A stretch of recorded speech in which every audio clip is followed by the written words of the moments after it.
Jadi perusahaan-perusahaan Jepang itu unite bareng-bareng, yuk kita bangun lagi nih daerah gitu. Jangan sampai recovery-nya lama gitu.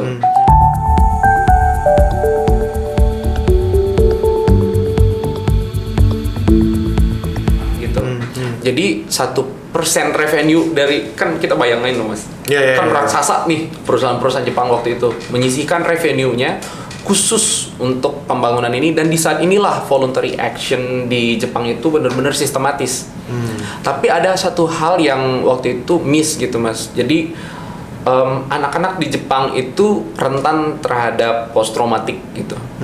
Jadi ini kan bencana yang mengerikan sebenarnya. Cuman hal yang membedakan anak-anak dengan orang dewasa adalah kalau orang dewasa dia ngerasa ada sense of belonging. Saya kerja keras, saya punya harta saya habis ludes, terbakar atau hancur lebur, dan saya punya rasa ini effort saya hilang tiba-tiba loh gitu. Paling ganti dari pemerintah atas effort saya itu nggak sebanding gitu dengan apa yang saya perjuangkan. Tapi anak-anak nggak ngerti gitu. Mereka cuma ngerti oke, kehilangan orang gitu yang mereka sayangi di saat mereka masih kanak-kanak, tapi mereka butuh ruang untuk berinteraksi. Tapi waktu itu di Jepang, mereka menganggap kalau anak-anak main dengan peer groupnya itu nggak sopan, karena mereka harusnya mourning, harusnya berduka, berbelasungkawa karena ada keluarga yang meninggal nih, ada orang-orang yang kehilangan banyak hal ini. Ngapain main gitu. Tapi konsepnya anak-anak dengan orang dewasa itu berbeda gitu. Dan yang jadi permasalahan juga di Jepang adalah bagaimana mereka bisa mengekspresikan apa yang sebenar-benarnya ada di dalam diri mereka. Itu cukup berat bagi mereka. Mungkin ini bisa digambar. Nah ini, jadi sebelum kita dig in lebih dalam gitu, jadi Jepang itu setelah menghadapi bencana yang berat itu, akhirnya mereka mulai mikir nih mas, bahwa sebenarnya untuk menghadapi bencana itu butuh ilmu pengetahuan gitu. Jadi pengetahuan itu ini mungkin agak out of context dulu sedikit ya mas ya. Pengetahuan nggak akan bisa membuat kita terjamin kondisi ekonominya, tapi pengetahuan membuat kita bisa bertahan hidup. Asyik. Jadi belum tentu kita bisa jadi orang kaya raya dengan pengetahuan aja, tapi dengan memiliki set pengetahuan, kita bisa membuat hidup kita lebih sustain.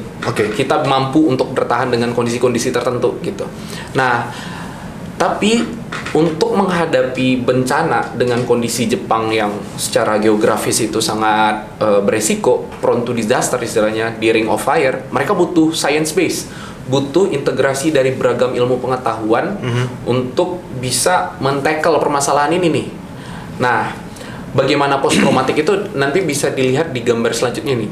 Nah ini, jadi ini salah satu dokumenter yang saya temukan gitu mas di NHK, cuman sayangnya ini udah nggak ada lagi. Ini ada satu part dari wawancara yang dilakukan NHK. Jadi ini posisinya dia 11 tahun kemudian setelah gempa Kobe, dan mereka diwawancarain. Ini jadi Voice of Children 10 years after the disaster gitu.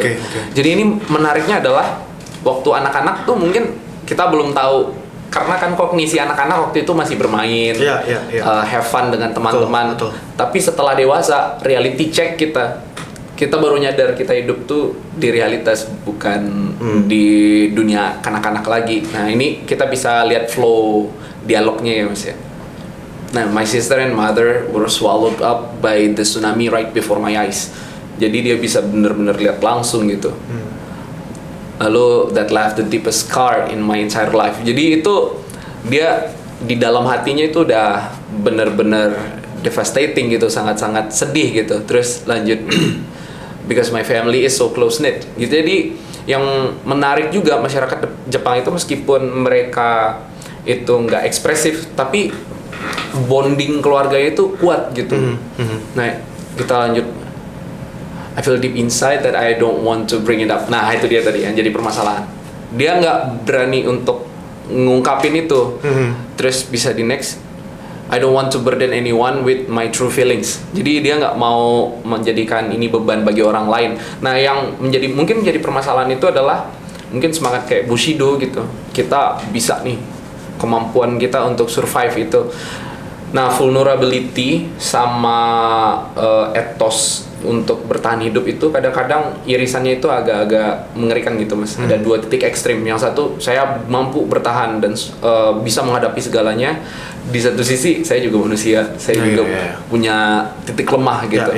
Jadi dari situ saya melihat bahwa dengan kondisi Indonesia yang sebenarnya masyarakatnya cukup ekspresif tuh, kita bisa mencari celah ilmu pengetahuan nih di sini nih. Gimana caranya mendekati masyarakat?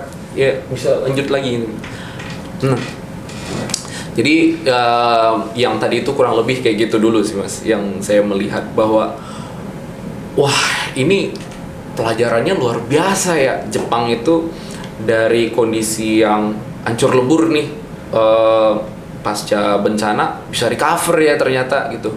Mereka bisa ngumpulin warga mereka untuk yuk kita gotong royong bareng-bareng, kita bangun ulang nih gitu kondisinya gitu. Dan mereka mikirin untuk kedepannya kayak gimana gitu.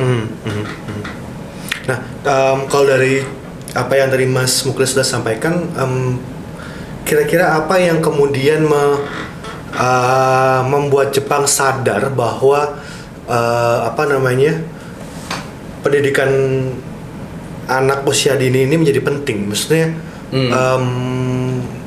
tadi kan sempat dibilang bahwa dari dalam proses revitalisasi itu semuanya dilakukan, ada banyak volunteer dan apa segala macam, tapi ternyata ada yang ketinggalan nih, ada yang tidak disadari, itu si anak-anak yang traumatik ini. Nah ini apa yang kemudian membuat pemerintah menjadi sadar bahwa ini ada yang traumatik dan harus disembuhkan? Oke. Jadi mungkin saya lupa masukin juga sih di sini, Mas. Jadi pas di statistik korban bencana itu di Kobe itu justru yang banyak kena itu kan older generation sebenarnya. Yang vulnerable juga gitu. Dan kalau rasio gender yang paling banyak jadi korban perempuan. Nah, cuman poinnya adalah si anak-anak suatu hari nanti akan tua juga kok. Si anak-anak itu kalau nggak dibekali dengan pengetahuan, itu resiko nantinya bagaimana gitu. Jadi kita kalau melihat itu, kondisinya sekarang nih orang-orang yang tua banyak nih jadi korban. Tapi generasi yang sekarang lah yang akan membawa generasi yang akan datang itu bisa lebih kuat atau tidak gitu. Jadi dari situ mereka mulai mempersiapkan regulasi, mempersiapkan bagaimana training, drill supaya mereka itu bisa lebih kuat gitu. Makanya mereka mulai concern anak-anak itu harus di-develop gitu, Mas. Cuman kalau misalnya di sini kan ada nih gambaran umum bagaimana sih flow dari organisasi mereka. Simpelnya gini, government itu urusannya administrasi, terus masyarakat itu punya peran aktif gitu, Mas. Jadi kalau yang di atas government itu membuat urusan-urusan administrasi peraturan, tapi mereka selalu melibatkan masyarakat, Mas. Nah, yang menarik itu sebenarnya kan konsep RT RW kita bawa dari Jepang, Mas. Tonarigumi sama Chonaikai. Jadi itu kan konsep yang dibawa sama Jepang waktu datang ke Indonesia dan kita pakai. Tapi ternyata konsep itu nggak sederhana, Mas. Kalau dalam masyarakat Jepang kan sekolah aktif nih, pemerintah aktif. Tapi di dalam kegiatan bermasyarakat mereka juga ada RT RW yang ngumpulin dana abadi gitu. Jadi waktu itu saya ngobrol sama profesor saya, Profesor Kusuke Mizuno dari Sekolah Ilmu Lingkungan. Dia cerita, dia itu kalau nggak salah ketua RW di Kyoto apa Tokyo ya, saya lupa persisnya. Jadi dia ketua gitu dan ada dana abadi gitu, Mas, yang dikumpulin. Kalau terjadi bencana, dana itu ada. Jadi sebelum ngarepin pemerintah, mereka ada dulu nih. Berarti di sini community ini ya. Resident Association ini berarti. Jadi mereka tuh punya sistem yang meskipun kita mau lihat Jepang itu sibuk dengan urusannya kalau udah masuk kereta dan lain-lain gitu. Tapi terlepas dari itu tuh mereka juga tetap berusaha membangun, mau di urban, mau di rural, kita harus punya kerapatan, keeratan gitu. Meskipun kita punya personal bisnis, tapi kalau udah bencana nih nggak bisa nih. Ini nggak personal, ini komunitas nih. ini masalah komunal gitu. Oke. Nah jadi partisipasi ini itu bisa kita lihat bahwa ini saling ketergantungannya ada gitu mas. Makanya di Jepang itu saya fascinated ya mas ya. Saya sangat kagum ngelihat bagaimana integrasinya, meskipun pada akhirnya praktik lapangan itu nggak semudah itu. Ya pastilah. Betul. Dan dari situ saya mempelajari kalau misalnya anak-anak itu diajar, perbedaannya dengan anak-anak yang tidak diajar akan terlihat gitu mas. Oke. Nah itu nanti bisa kita explore dengan gambar-gambar ini sih mas. Nah terus ya ini kan dari tentang hubungan antara pemerintah dengan komunitas lokal begitu ya. Tapi kemudian dalam sistem ini, apakah sistem ini baru muncul setelah 1995 atau dari sebelum 1995 sebenarnya mereka juga menggunakan sistem ini? Dulu belum seperti ini mas. Jadi ini tuh setelah 95 kan tadi ada Bosai gitu. Iya betul. Nah itulah mulai mereka tuh memformulasi gitu mas. Apa sih yang menjadi budaya dari masyarakat Jepang?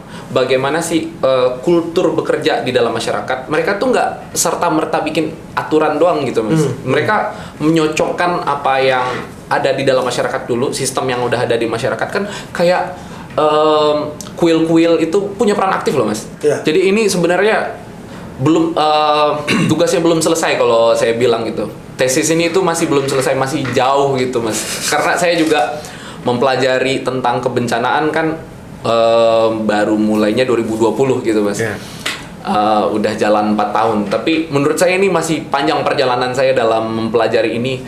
Tapi sejauh ini saya lihat bahwa mereka itu benar-benar mempelajari satu persatu, tapi nggak membuat apa yang mereka pelajari itu tercecer gitu mas. Maksudnya, ini kayaknya bisa dikaitkan dengan ini dengan cara seperti ini ya, gitu. Ada integrasi gitu. Misalnya kayak NGO, NPO, volunteer gitu mas. Kan volunteer di highlight tuh mas. Biasanya kan NGO nih yang paling. Tapi ini ada volunteer semua. Jadi peran volunteers itu sangat besar ternyata di Jepang itu. Dan waktu kita lagi di Jogja itu mas, saya kan datang juga tuh ke salah satu panel yang membahas tentang disaster dan itu dari Kobe juga kebetulan. Nah di university yang dari Kobe. Terus di situ para mahasiswanya itu emang aktif volunteer, bukan cuma untuk Jepang tapi untuk keluar Jepang juga mas. I see. Jadi makanya dari situ saya melihat bahwa sistem voluntary act di Jepang itu berbeda juga. Tapi terlepas dari itu, concernnya kan masih di anak-anak dulu nih mas. Jadi anak-anak itu diajarkan ada volunteer loh, ada orang-orang NGO loh, ada pemerintah loh, perannya sudah kayak dikenalkan dengan itu dari ini ya. Kalau mereka mengalami bencana, mereka sambil melihat tuh mas. Tapi ketika bencana belum terjadi, ada ruang pendidikan juga. Jadi pre-disaster ada dapat edukasi, post-disaster juga mereka dapat edukasi. During disaster mereka itu melakukan evacuation. Nah itu jadi nggak ada yang miss tuh mas. Meskipun mungkin ada hal-hal yang perlu dievaluasi kalau misalnya kita ngomong teknis. Tapi terlepas dari itu tuh anak-anak melihat secara sistem sudah dibentuk dari during dan postnya itu sudah ada ya. Sudah ada desainnya intinya.